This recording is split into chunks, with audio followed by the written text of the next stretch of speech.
ಬಂದತ್ರಿ ಈಗ ಅಜ್ಜಾರ ಎಷ್ಟು ವರ್ಷ ಆತ ಮನೆ ಬರಾಕತಿ ಅಂದ್ರಿ ನಾ 20 ವರ್ಷ ಆಗಿರ್ಬೇಕ್ರಿ ಅಜ್ಜಾರಂದ 30 ವರ್ಷ ಆತ ಮನೆ ಬರಾಕತಿ ಅಂದ ಅವ್ರ 2 ವರ್ಷ 3 ವರ್ಷ ಆತ್ರಿ. ಅಂದ್ರೆ ಅಜ್ಜಾರೇ ನೆನ್ಪಿಟ್ಟಿದಾರ? ಹಾ ಅಜ್ಜಾರ ನೆನ್ಪಿಟ್ಟಾರ, ನಾವೇನ್ ನೆನ್ಪಿಟ್ಟಿಲ್ರಿ. ಅಜ್ಜಾರ ಅಂದ್ರಿ ಕರೆ ನಮ್ ಕೊಳ್ಳಾಗ ಗುಳದಾಳ ಇದ್ರಕಿಲ್ರಿ, ಮೈ ಮೇಲೆ ಸೀರೆ ಇದ್ರಕಿಲ್ಲ, ಕೈಯಾಗ ಬಳಿ ಇದ್ರಕಿಲ್ರಿ. ನಮ್ಮ ಅಪ್ಪಾಗ ತಂದಿಗೆ ಹಿಂಗ ಹೇಳಣ ರೀ, ಬಂದ್ ಅವ್ನ ಪಾದಿಗೆ ಏನ್ ಬಿದ್ದಿ ನೋಡ್ರಿ, ಅವಾಗೇನ್ ನಾ ಬೆಳಿ ಕೊಟ್ಟಿಲ್ಲ ಬಂಗಾರ ಕೊಟ್ಟಿಲ್ಲ, ಬರೀ ನುಸ್ತ ಅಂಗಾರ ಚೀಟ್ ಒಂದು ಕೊಟ್ಟದಕ್ಕೆ ಅಂಗಾರ ಎಷ್ಟು ನಂಬ್ಕೋತ ನಾವು ಊದು ಹಾಕೋತ ಹೋಗಿದ್ರು ನೋಡ್ರಿ.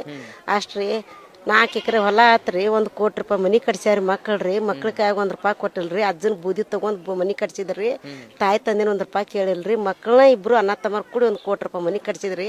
4 ಎಕರೆ ಹೊಲ ಆಗೈತ್ರಿ. ಬರೇ ಬತ್ಲಿ ಇದ್ದಿದ್ರಿ ನಾವ್ರಿ, ಅಷ್ಟ್ ನಮ್ಮ ಅಜ್ಜ ಕೊಟ್ಟಾರಿ. ಮತ್ತು ನಾವು ಅಜ್ಜನ ಮರ್ಯಾಂಗಿಲ್ರಿ. ಅಜ್ಜಗೆ ವರ್ಷಕ್ಕೊಮ್ಮೆ ನನ್ನ ಮಕ್ಳು ಕರ್ಕೊಂಡು ಬೇಂಡಬಾಜಿ ತೊಗೊಂಡ್ರಿ, ವರ್ಷ ಬಂದ್ರಿ ನನ್ನ ಮಕ್ಕಳು ನಾವು ಬಂದ ಜೋಡಿ 2 ಬ್ಯಾಟಿ ಮಗಳ ನಾನು ಕೂಡಿಸಿ 2 ಬ್ಯಾಟಿ ಮಾಡಿ ಹೋಗ್ತೀರಿ. ಸೇವಾ ಮಾಡಿ ಅಜ್ಜಾರ್ ಸೇವಾ ಮಾಡಿ ಬಂದ ನಾವು ಮಾಡ್ಕೊಂಡು ಹೋಗ್ತೀರಿ. 8 ದಿನ ಹೋಗಂಗಿಲ್ರಿ, 15 ದಿನ ಹೋಗಂಗಿಲ್ರಿ. ಬಂದು ಒಟ್ಟು ತಿಂಗಳದಾಗ 4 ಸಲ 5 ಸಲ ನಮ್ಮ ಅಜ್ಜಗೆ ಬಂದು ಹಂಗಾರ ಅಟ್ಟ ತೊಗೊಂಡು ಹೋಗ್ತೀರಿ ನಾವು. ಅಜ್ಜ